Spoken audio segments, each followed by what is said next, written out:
The day the HOA towed my hay baler was the day I decided to stop playing nice and start playing rural. Now, I know what you're thinking. Why would a homeowners association even care about a hay baler? That's the kind of question only someone who doesn't live in the strange little no man's land between farmland and cul-de-sac suburbia would ask. You see, my property sits right at the edge of one of those master plan communities that sprout up like weeds in the countryside. You know the type. Identical beige homes, overpriced lawns, and people who believe a weed whacker at 7 a.m. is an act of war. I've been here long before the McMansions moved in, back when the land was still wild and useful, when folks understood that the smell of manure meant you'd have food on the table. But then came the HOA, and with them came Gerald Higgs, HOA president, part-time villain, full-time nuisance. If you asked him, he was maintaining community standards. If you asked the rest of us, he was bored, overcompensating for a midlife crisis, and possibly allergic to common sense. He'd been a thorn in my side for years. Complaints about the color of my barn roof, the rooster's morning announcements, and once, a strongly worded letter about a goat he claimed gave him a dirty look. But nothing, and I mean nothing, compared to what happened last Thursday. It started like any other harvest day. I just finished the morning milking, had my coffee, and fired up the hay baler to prep the south field. The old machine ain't pretty, but it works hard, sort of like me. I left it near the property line while I took a break, figuring I'd finish up before sundown. That was my first mistake. When I came back, it was gone. I thought maybe my cousin Pete had borrowed it again without asking. He's got a habit of treating other people's property like community tools, but then I saw the note taped to a fence post. It was official HOA stationery, complete with the gold embossed logo and that same condescending font they use on friendly reminders. It read, "In accordance with Article 7, Section B of the HOA Community Standards, unsightly industrial machinery parked within 100 feet of shared access roads may be subject to removal. Your hay baler has been towed at the expense of the association. Kindly refrain from violating shared aesthetic values in the future." I stood there for a long minute, staring at that paper like it might catch fire from sheer rage. First off, that baler was entirely on my land. On the edge, sure, but still mine. Second, what exactly did they think I was supposed to do? Magically teleport the thing to a hidden garage? And third, and most importantly, who in their right mind tows a piece of farm equipment? It's not like calling a regular tow truck for a sedan. That machine weighs close to 3 tons and smells like diesel and victory.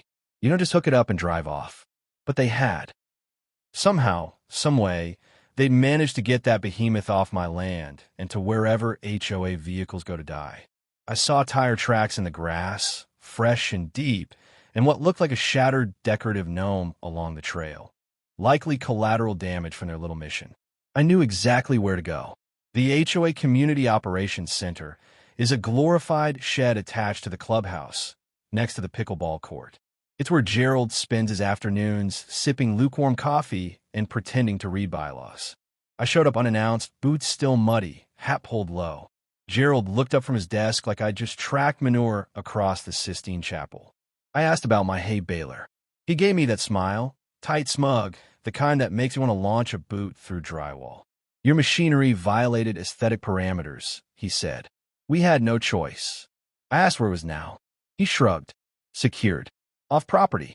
We're currently determining if you'll need to pay for its return." That's when something in me snapped. Not a big dramatic snap, more like the subtle, cold click of a safety being turned off. I didn't argue. I didn't threaten. I just nodded, thanked him for his time, and walked out into the parking lot. And that's when I saw it.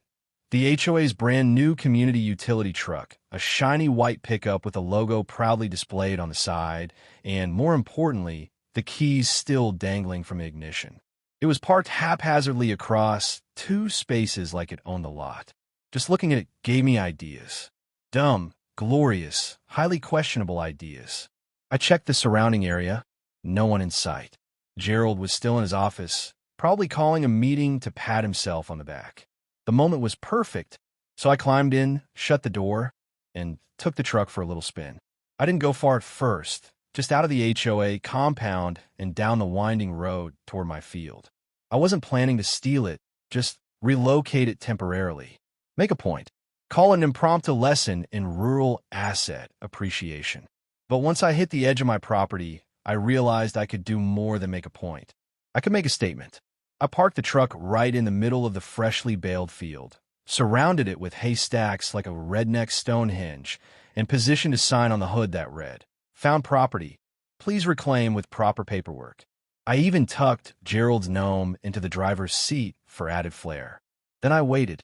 3 hours later, Gerald showed up at my gate with a face redder than a tomato in August. He was sputtering, furious, and very much unamused by my little stunt.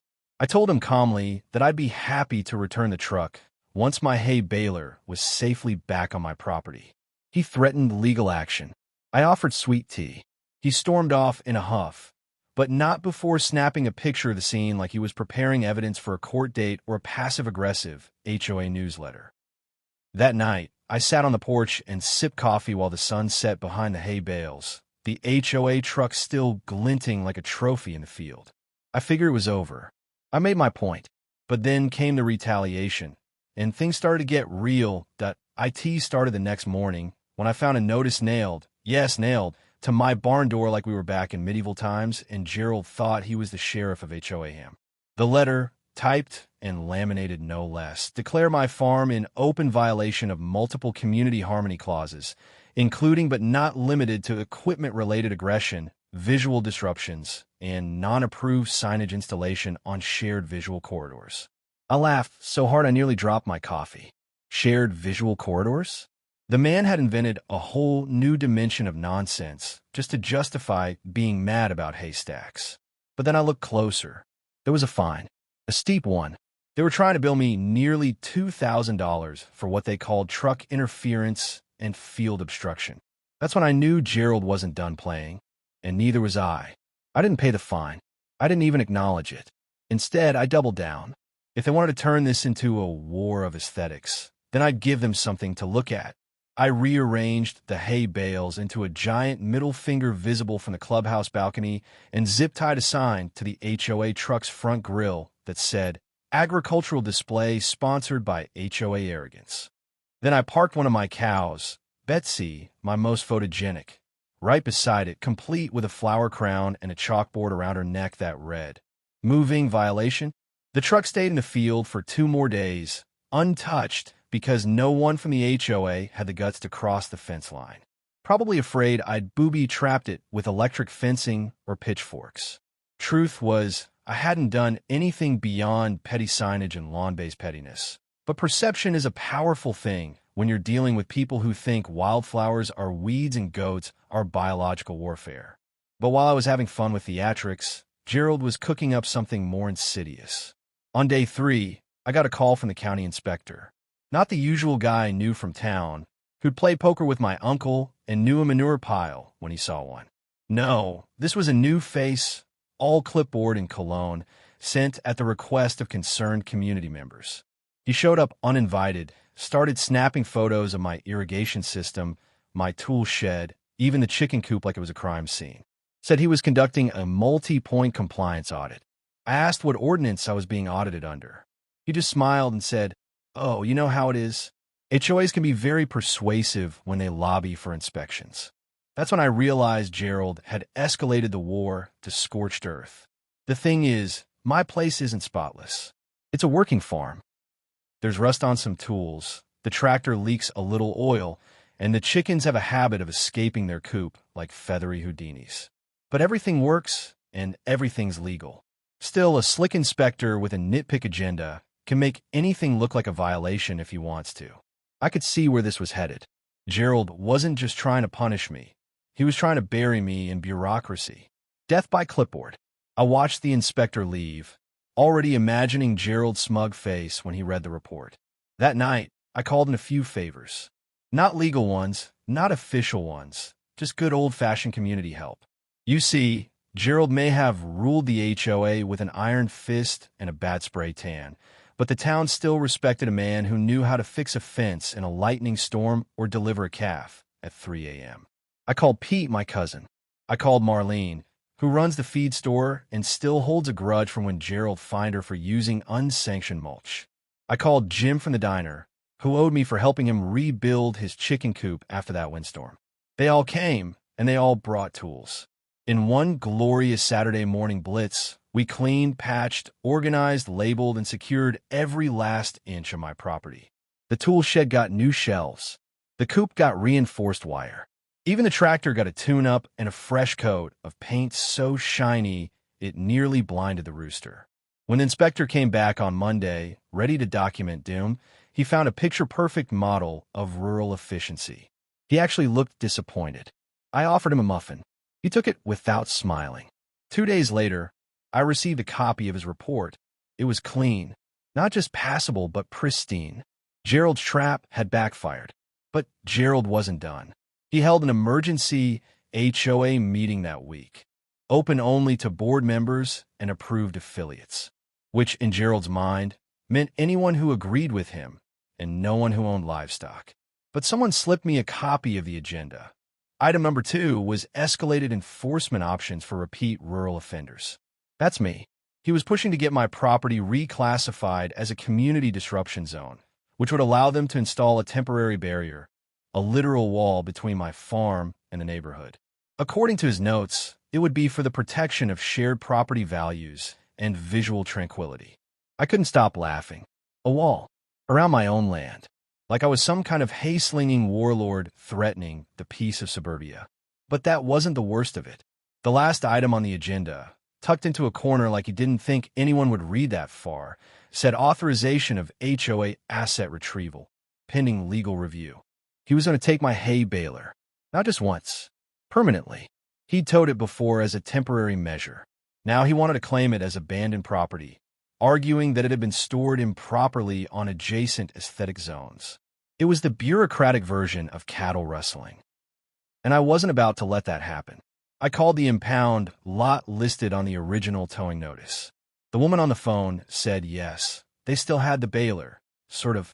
Apparently, it had been moved to a secondary holding facility after a noise complaint from someone in the HOA office about mechanical eyesores. She wouldn't say where. She wouldn't even confirm it was intact. That's when it became clear, if I didn't act fast, Gerald was going to bury that baler under red tape and excuses until it either disappeared or was accidentally auctioned off to someone with more shrubbery and less spine. So I made a plan, a big one. It involved a trailer, a buddy with a tow license, and a little creative paperwork. But more importantly, it involved getting back what was mine and making sure the HOA never forgot who they were dealing with. Because if Gerald wanted a war, he was about to find out what happens when you try to strong-arm a farmer with a barn full of tools, a town full of allies, and absolutely zero patience for decorative fences and fake bylaws. I picked up the trailer from Pete's place just after dawn, backed it up to the old diesel, and did a quick walk-around before hitting the road. It was sturdy, loud, and smelled like burnt oil and determination, just the way I liked it. The plan was simple in theory, absurd in practice. I'd head to the secondary holding lot where I suspected they had stashed the hay baler, flash a forged receipt from a restoration service that sounded just official enough, and claim the machine was being transferred for urgent repairs. Pete had mocked up the paperwork using an old invoice template from when we repaired a combine for a neighboring farm. It had serial numbers, signatures, and a fake watermark made of coffee rings and stubborn resolve. In any other town, it might have raised a few eyebrows. But here, where bureaucratic confusion is a daily sport, it looked good enough to pass. The holding facility was tucked behind the county road department, half gravel lot, half rust graveyard. It looked like a mechanical purgatory where unwanted tractors and traffic barrels went to die. I pulled in slowly, trying not to look like a man about to commit a highly creative form of agricultural grand theft. A bored-looking attendant in a reflective vest ambled out of the office, squinting at the clipboard in his hand like it might bite him. I handed him the paperwork. He studied it for a full minute, then shrugged and pointed to the far corner of the lot. "That the green one with the bird poop?" he asked, as if there could possibly be more than one hay baler within a 100-mile radius of suburbia.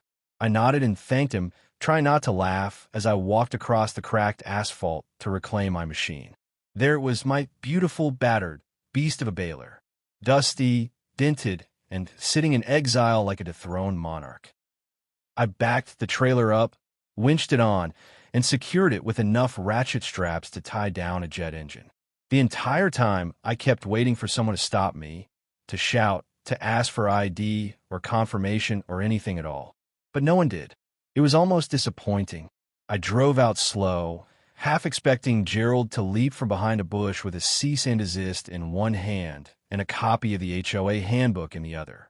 But the only thing that followed me was a trail of kicked-up gravel and the faint echo of country justice humming in my exhaust.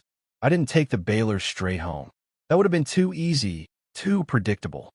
Instead, I parked it right outside the HOA clubhouse lawn. Not on the road, not on my property. No, I left it squarely on what they call the shared celebration green space, a patch of manicured misery usually reserved for wine tastings and passive-aggressive lawn chair yoga. I positioned the baler facing the clubhouse like it was daring someone to make the first move. Then I wrapped in caution tape, stuck a handmade sign on the front that said Exhibit A, Rural Resilience, and walked away whistling. The response was immediate. Within 30 minutes, Gerald was on-site flanked by 2 board members and a clipboard so thick it needed its own binder clips. I watched from a distance as he paced, shouted, and jabbed his pen at the baler like it had insulted his mother. He tried to call the sheriff, but the deputy who showed up was the same guy who bought eggs from me every Sunday and knew all about Gerald's crusade. He took one look at the baler, the paperwork I'd emailed him in advance, and said it looked like a community art installation to him. Said he couldn't remove it unless it was a confirmed hazard. Gerald looked like he might explode. I almost wished he would. Would have saved us all some trouble.